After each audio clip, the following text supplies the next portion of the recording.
Hello and welcome back to the channel, welcome back to another video. In this one I have asked AI to create the best FPL team for this coming season. I'm going to rate it myself, I'm going to put it through Fantasy Football Hub's rating tool. So let's see how AI gets on at FPL this year.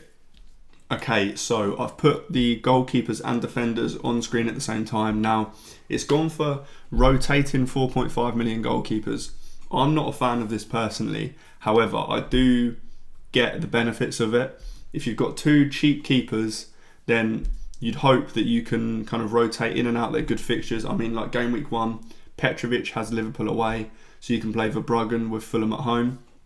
The one problem I've got with this is that quite often you'll see the keeper that you decide to bench will completely haul because he'll have a tough fixture, which usually, I mean, Liverpool away is very bad, so you'd expect no points from Petrovic, but randomly you will get a massive haul where Liverpool have absolutely battered Bournemouth, but Bournemouth have just defended very, very well and managed to keep it to a 0-0 or something like that, in which case Petrovic will have made loads of saves, he'll have kept a clean sheet, he'll be on loads of bonus points, he'll have like a 12-point haul, whereas for Verbruggen, maybe you've got a clean sheet and it's 6 points at best.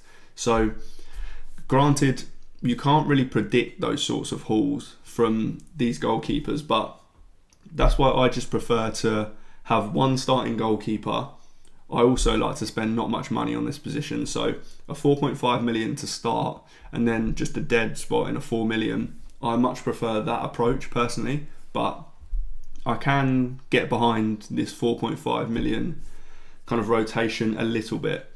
Then quite an expensive defence, to be honest. I mean, Cucurella is 6 million. I haven't seen Cucurella in that many teams. Chelsea's fixtures are really nice. I do expect Chelsea to also do really well this season. However, I just think there are better 6 million options than Cucurella. Someone like Virgil van Dijk, for example, who has better chances of clean sheets, and he's higher for these defensive contribution points, and he's more likely to get bonus points. Granted, attacking returns may be more from Cucurella. We did see him playing quite high at times, even in the kind of number 10 role. It was a bit weird the way they set up, but it was almost like Reece James at right back was sitting in as a centre back and Cucurella would just bomb. So yeah, I don't mind Cucurella because I do like their fixtures. I do just think there's probably better options at that 6 million price point. Milenkovic is one I do like. Now, Forest fixtures are very, very nice to start the season. I've talked about it a lot on the channel at the moment, but yeah, their fixtures are just really, really good. Probably the best out of any team to start in the first kind of 8 game weeks-ish. Milenkovic isn't bad for attacking returns either. Out of the two, Milenkovic and Murillo, the two centre-backs, he probably is better for attacking returns. He's more of a threat. However, Murillo is better for bonus points and for defensive contribution points. So I personally prefer Murillo, but I do think Milenkovic is also a very good option. Now, Romero's one that is interesting.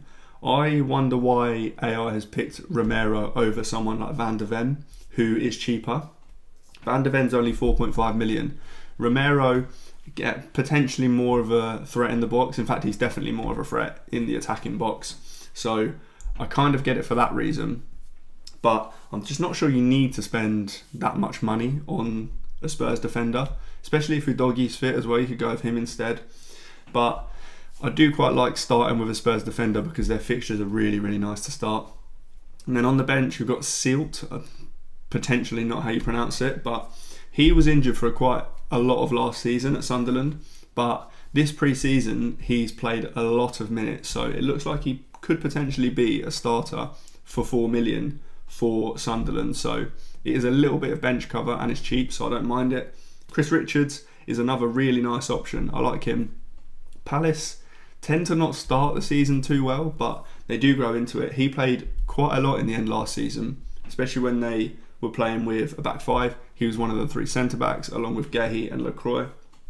So he is also quite decent for these defensive contribution points and he's relatively cheap. So yeah, don't mind that at all. This back 5 is certainly interesting and yeah, I don't really mind it. Right, so the AI team has gone with a 3-5-2, a 5-man midfield. Starts with Yakuba Minte from Brighton. I'm not big on Brighton's fixtures to start. I'm surprised that there's 2 Brighton players in here in Minte and Verbruggen. I'm also surprised, Minte is cheaper than Matoma, but I wouldn't be that certain that Minte is going to get good minutes. I guess the AI does think that he'll get good minutes, but for me, I wouldn't be that convinced he does. If we do see good minutes from him, then yeah, fine, he's good. Brighton are a very good team, so I don't hate that option, but I just think there are better Brighton options. I also think there are better options at his price point. Then Semenyo. Semenyo was brilliant last year. I had him in my team a lot. Bournemouth attack, we know how good that attack is, and they haven't lost any of the attackers. They have lost a lot of their defenders, but that shouldn't... In fact, they've lost their whole back 4. But yeah, that shouldn't affect anything to do with their attack. Kluivert's still there, Evan Nilsson's still there, Dango's still there, Tavernier, Semenyo. All these guys who were great last year.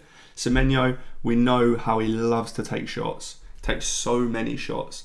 I think at points last season, only Haaland had taken more, so can't go really that far wrong with him. The fixture to start isn't great, obviously, but after game week 1, Bournemouth's fixtures do get quite nice, so I don't mind him as an option at all. Declan Rice is an interesting one. Now, we know that he is on corners.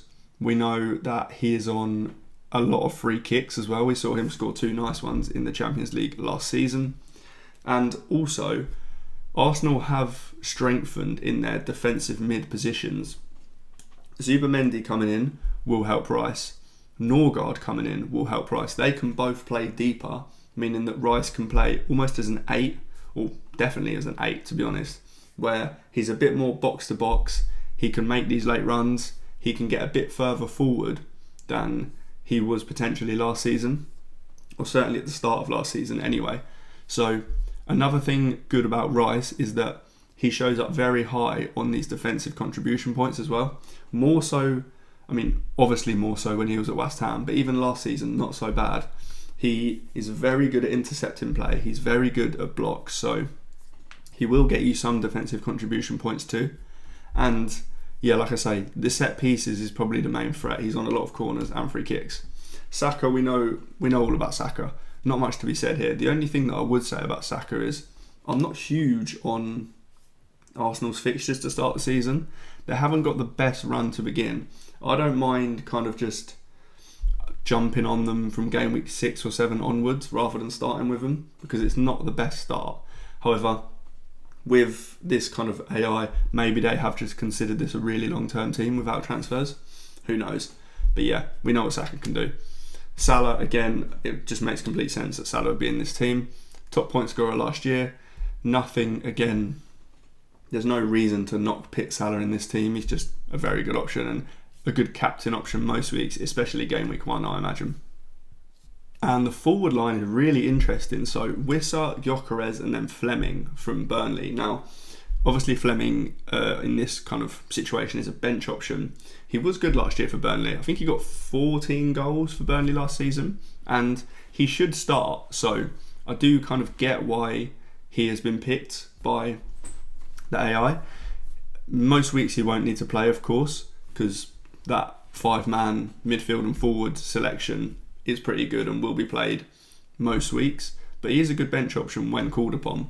Wissa's one that hasn't appeared in many drafts that I've seen, but if he does stay at Brentford, he is a very, very good option. Now, obviously, Mbeumo's left, he's gone to Man United, meaning that somebody needs to take penalties at Brentford now. If Wissa is taking penalties, then he is a fantastic option. He scored so many goals last season without penalties, so if he can add penalty goals to that as well, he could be just an unbelievable pick this season.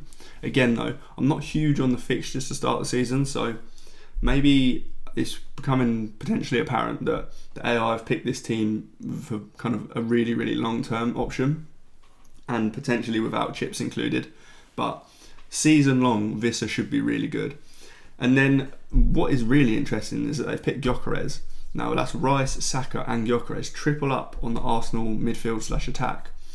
Now Gyökeres has come in cheap at 9 million. I haven't got him in any of my drafts at the moment. One reason for that is that new signings are tough to kind of pick from the start. I always like to see how they get on and go quite safe in my game week 1 team. But for 9 million, Arteta has hinted that he could be on penalties. His penalty record is unbelievably good. So if he is going to be starting every week on penalties for Arsenal, at 9 million, that is a bargain. I'm not that sure that he will just come in and be kind of a nailed 90-minute guy. I think that Havertz will start some games, depending on the opposition. Also, to start the season, I think Havertz may still be the starting guy for the first few weeks. It'll be interesting to see. The one reason I don't have many Arsenal players in my first draft is because of the fixtures. I really don't think that Arsenal's fixtures are great to start the season. Yes, they're a very good defence. Yes, they're just a very good team in general, of course. However, I am just not that convinced that we need to jump on all these Arsenal guys straight away. I do think we can wait till kind of game week 6 or 7-ish to see how they get on and then pick whoever looks good. I mean, we may even find out who is on penalties at that point, whether it's Saka, whether it's Gyökeres. So I don't mind waiting on these guys. What do you think of this team? I don't hate it. Let me know in the comments. But what we're going to do now is look at how Fantasy Football Hub's AI team rating tool rate the AI team. Now, you'd expect that AI rating AI, you'd think that it's going to rate it pretty highly. So let's see. Right, so the Fantasy Football Hub team rating tool, if you haven't used it before, then check out the link in the description to this video. It's pretty cool. All you have to do is take a screenshot from the FPL app and then upload your screenshot, and the Fantasy Football Hub tool will give you a team rating and some predicted points as well, as you can see up there. So the team rating gets a 98%. That is higher than any of my drafts so far. It also has a game week rating of 97%, which is interesting given that some of the fixtures are tough, like Semenyo of Liverpool away. I mean, you can see from the predicted points though, it's just a kind of sea of green everywhere. Even someone like Fleming, who has Sunderland in game week 2, and Chris Richards, who has Nottingham Forest in game week 2, you can see how these players would come in for the likes of Romero, who plays City game week 2, and potentially Minte, because he's got some orange points in game week 2. So you can see the kind of rotations they've gone for as well. Obviously the team rating is very, very high. So, like I say, this could be the way to go.